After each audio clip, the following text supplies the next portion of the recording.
ஜென்மம் தாண்டி ஒன்ன தோளில் தாங்கணும்.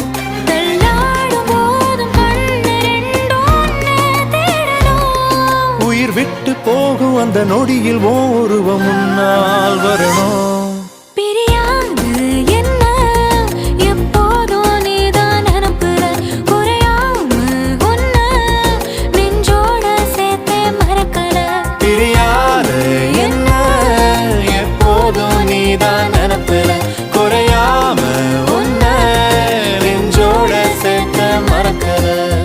ஏதேதோ ஆசை நெஞ்சில சொல்லத்தான் தெரியல. உன்னால கண்ணு தூங்கல, எதுக்குன்னு புரியல.